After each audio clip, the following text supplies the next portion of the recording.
Good morning students. Class 9 mathematics के online classes में आप सभी स्टूडेंट्स का स्वागत है। आज की क्लास में हम अपरिमेय संख्याओं के बारे में, उसके संख्या रेखा पर स्थान निर्धारण के बारे में समझेंगे। ठीक, तो क्वेश्चन दिया है संख्या रेखा पर √2 का स्थान निर्धारित कीजिए। क्लियर? तो इस तरह आप लोग को एक संख्या रेखा खींचना होगा जिसमें मूल केंद्र के रूप में 0 को लेना होगा, जिसको आप मूल बिंदु O मान सकते हो। ठीक, अब 0 के आगे संख्या 1 है। इस संख्या 1 को आप बिंदु A दर्शा सकते हैं। संख्या 1 में बिंदु A दर्शाएंगे। A से A भी एक लंब खींचा, ठीक, जो 1 इकाई की होगी, अर्थात A भी बराबर क्या है? 1। A भी बराबर 1। अब जो मूल बिंदु O हमने माना है या केंद्र O से आप बिंदु B को मिलाएंगे, ठीक, तथा O से B पर एक प्रकार की सहायता से चाप खींचेंगे। ठीक है, जैसे कि मैंने डॉटेड लाइन में दर्शाया है, प्रकार की सहायता से एक चाप खींचेंगे जो कि संख्या रेखा को कहां पर काटती है? तो संख्या रेखा को बिंदु P पर काटती है। ठीक, अर्थात O भी बराबर यदि √2 है तो OP का मान भी क्या हो जाएगा? √2। ठीक, OP का मान भी क्या हो जाएगा? √2। अब √2 का वैल्यू कहां पे आया है? 1 और 2 के बीच में आया है। कहां पर आया है?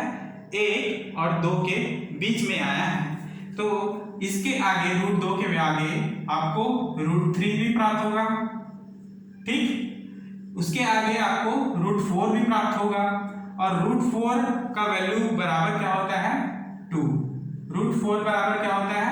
2, यानी कि 2 के स्थान पर आप लिख सकते हो √4। ठीक, अगर आपको कहा जाए कि √4 को इस संख्या रेखा पर निर्धारित कीजिए या दर्शाइए, तो सीधे 2 के स्थान पर आप √4 को दर्शा सकते हैं। क्लियर? तो इस जो मैंने बात आपको इस डायग्राम में बताया है, उसी बात को आपको अपने शब्दों में लिखना है। जैसे कि मैंने इसको लिखा है कि बिंदु A पर एक लंब AB बराबर 1 खींचा, 1 इकाई पर खींचा, तो O को केंद्र मानकर संख्या रेखा में O को केंद्र मानकर B से मिला दिया। ठीक, O से B पर चाप काटा। ठीक, O से B पर मैंने क्या प्रकार की सहायता से चाप काटा, जो संख्या रेखा को कहां पर काटती है? बिंदु P पर काटती है। ठीक, चूंकि OB बराबर क्या है? √2 है।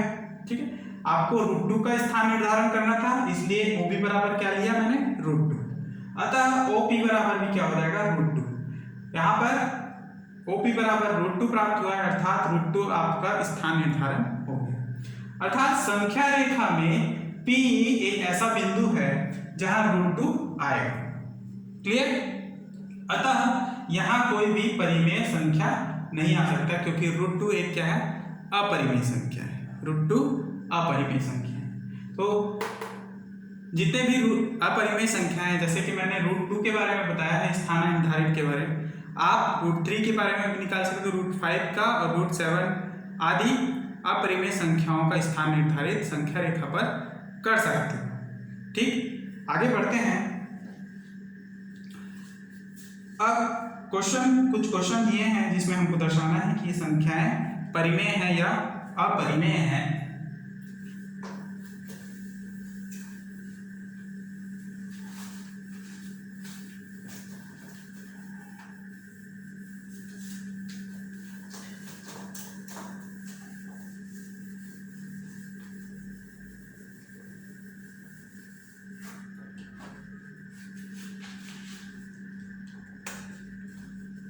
क्वेश्चन है, निम्नलिखित संख्याएं परिमेय है या अपरिमेय? निम्नलिखित संख्याएं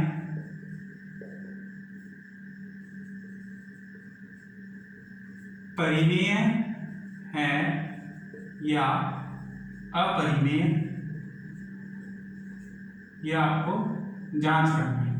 ठीक, तो पहला प्रश्न दिया है √81 किसका वर्गमूल है? तो √81 जो है 9 का वर्गमूल है, और 9 क्या है? एक परिमेय संख्या है, परिमेय संख्या है। ठीक, 9 क्या है? परिमेय संख्या है। 9 के बटे कुछ नहीं है, 1 है। 9/1 p/q के रूप में लिखा जा सकता है। ठीक, अर्थात ये क्या है? परिमेय संख्या।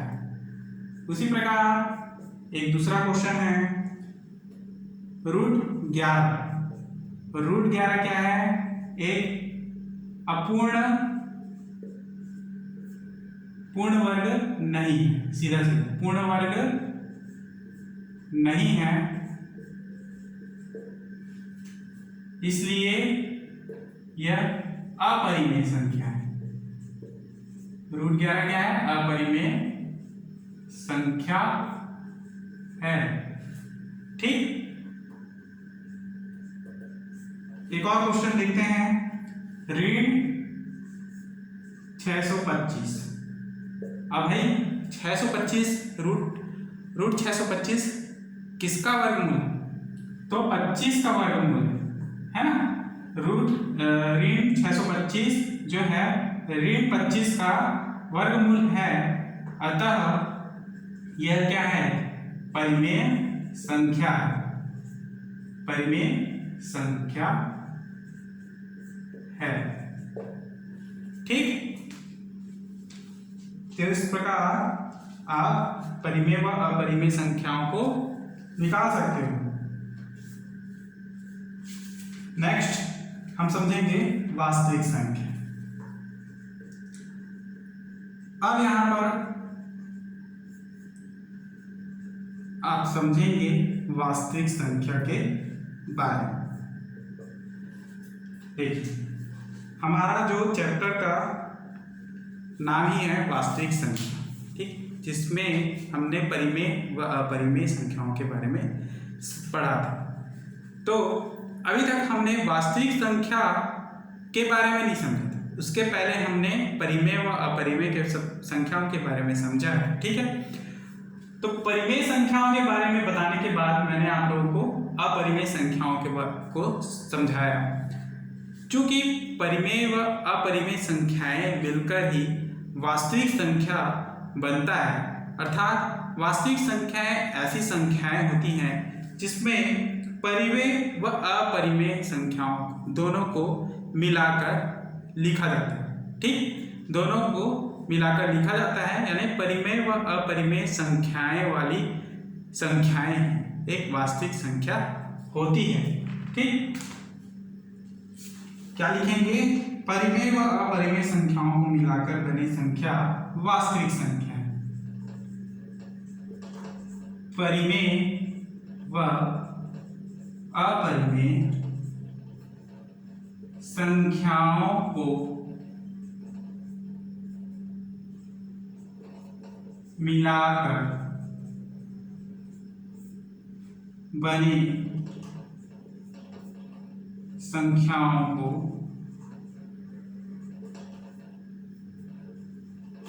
क्या कहते हैं? वास्तविक संख्या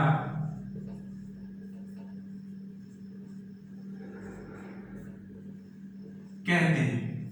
ठीक, वास्तविक संख्या कहते हैं। नेक्स्ट एक नए तथ्य की ओर।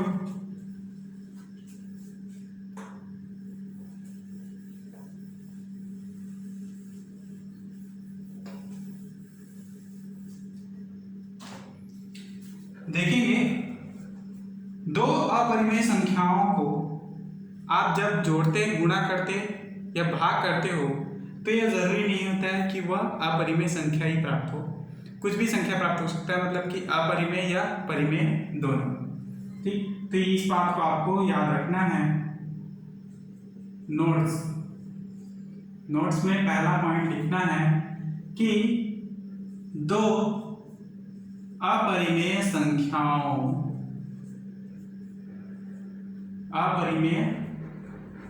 संख्या को जोड़, घटाना, गुणा या भाग करने पर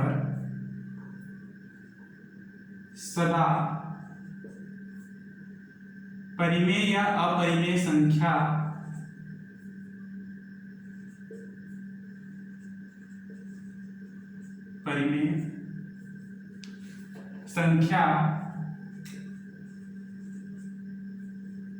प्राप्त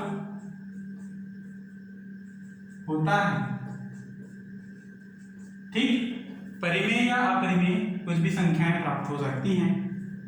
दूसरा बात लिखेंगे, जब दो परिमेय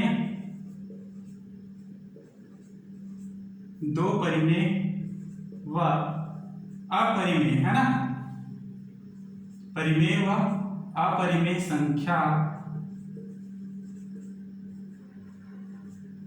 को जोड़ते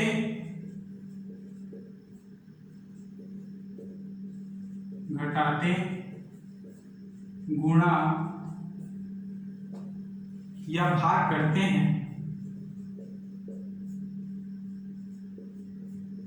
तो सदैव क्या अपरिमेय संख्या प्राप्त होता है। अपरिमेय संख्या ही प्राप्त होता है। क्लियर?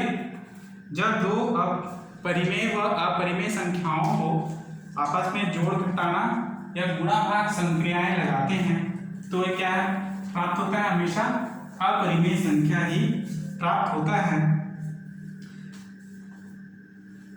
आगे समझेंगे कि √2, √3, √5, √6 सभी पूर्ण वर्ग संख्याएं नहीं हैं। √2, √3, √5, √6 उसी प्रकार √8 और √10 पूर्ण वर्ग नहीं है।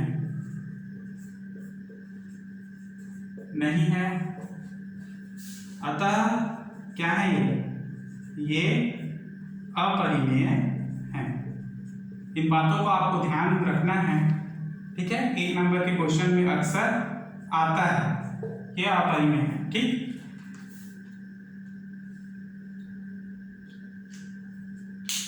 क्योंकि इनके मान जो है अशांत अनावर्त होते हैं, अशांत अनावर्त दशमलव रूप होते हैं, इसलिए ये क्या है? अपरिमेय संख्या है। चूंकि इनके मान अशांत अनावर्त होते हैं, अतः अपरिमेय क्या है? अपरिमेय है।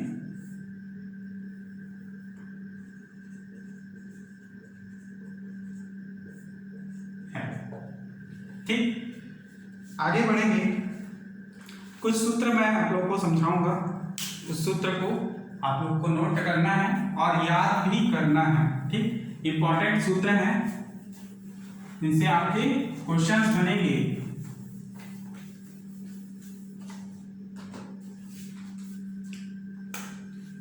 ये फॉर्मूला है,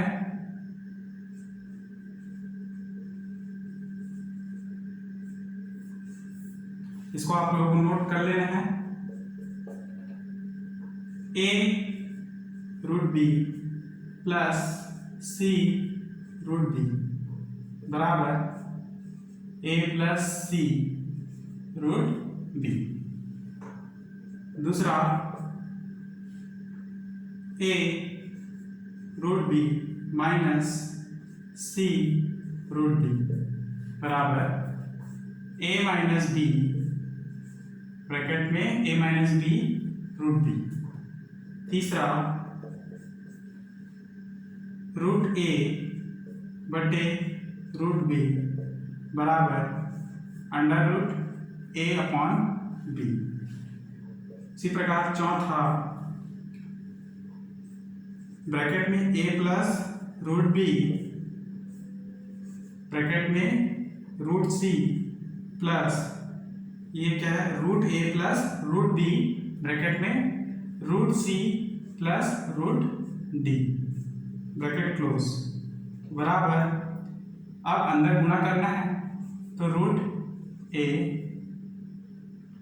सी, ठीक है, रूट ए को रूट सी के साथ गुणा करना है तो root A C plus root A D plus root B C plus root B D, ठीक। जहां सी व डी धनात्मक वास्तविक संख्या है, सी व डी क्या है, धनात्मक वास्तविक संख्या है,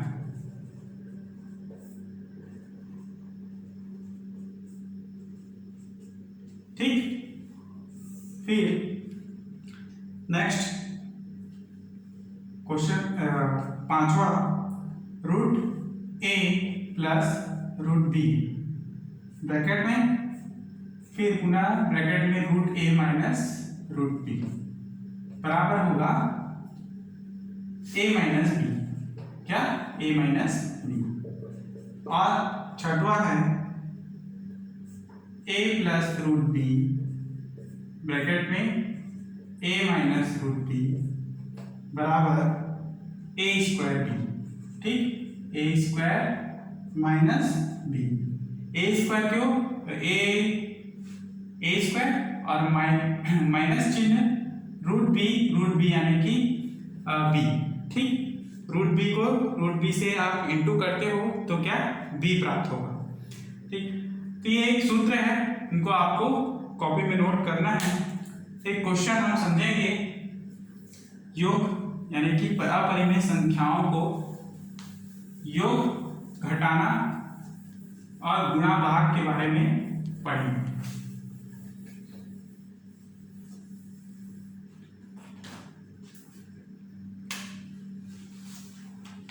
जैसे कि पहला क्वेश्चन है, हल कीजिए, है ना। पहला प्रश्न है 3√2 प्लस 3√2 को जोड़िए, ठीक है। तो इनको जोड़ना है तो दोनों संख्याओं का गुणांक समान है, गुणांक आपस में जोड़ेंगे, 3 + 3 6 और का जो रूट है वह एक समान है ना, तो इसलिए लिखेंगे हम लोग 6√2, यही आपका आंसर। इस प्रकार से आपको बराबर करके लिखना है ना, 6√2, यही आंसर। दूसरा नंबर का क्वेश्चन, 3√6 डॉट 2√3। अब डॉट का अर्थ यहाँ पे इंटू है, तो इनके गुणांक आपस में हल होंगे यानी गुणा होंगे। 3 दूनी 6, 3 दूनी 6 और इनके रूट भी आपस में इंटू होंगे, तो 6 3 क्या हो गया 18, √6√3, ठीक है। तो √6√3 यानी कि 6 3 18। अब पुनः इस प्रकार से आप लिख सकते हो, आपका उत्तर क्या हो जाएगा 6√18, ठीक, 6√18। अच्छा, इसके आगे आप पुनः 6 को इस प्रकार लिखे, 18 को 9 × 2 के रूप में बांट सकते हो। अब √9 का अर्थ यह होगा 3, तो 6 × 3 बाहर निकलेगा और √2 जो है अंदर हो जाएगा, ठीक। तो 6 दिया 18 √2 और यही आपका अभिष्ट आंसर, यही क्या है अभिष्ट उत्तर। तो गुणा के लिए। नेक्स्ट हम घटाने के लिए क्वेश्चन देख सकते हैं।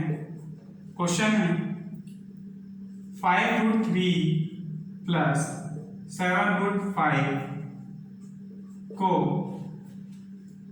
3√5 प्लस 7√3 में से घटा।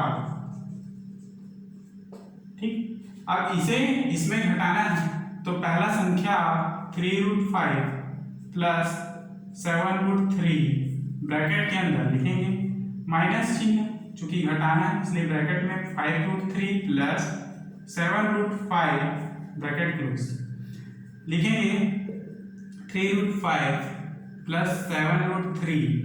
ठीक है, माइनस चिन्ह अंदर इंटू होगा तो माइनस 5√3 फिर माइनस 7√5। ठीक, अब √5 तथा √3 वाली संख्याओं को आपको घटाना है तो ऋण 7 में 3 गया तो ऋण 4 √5 और 7 में से 5 गया प्लस 2√3। तो यही क्वेश्चन का उत्तर है। अब यहाँ से आप 2 को कॉमन ले सकते हो, है ना, या इस प्रकार से पहले 4√5 इस प्रकार लिख सकते हो। अब 2 को आप कॉमन लोगे तो अंदर बचेगा √3 माइनस 2√5 और यही आंसर, यही क्या है आंसर। तो इस प्रकार के प्रश्न अक्सर एग्जाम में आया करते हैं। आप लोगों को इन प्रश्नों को बनाना है और प्रैक्टिस करना है। ठीक, इससे जुड़े हुए और भी प्रश्न हैं जिनको हम अगली क्लास में हल करेंगे। आज की क्लास हम यहीं पर समाप्त करते हैं। धन्यवाद।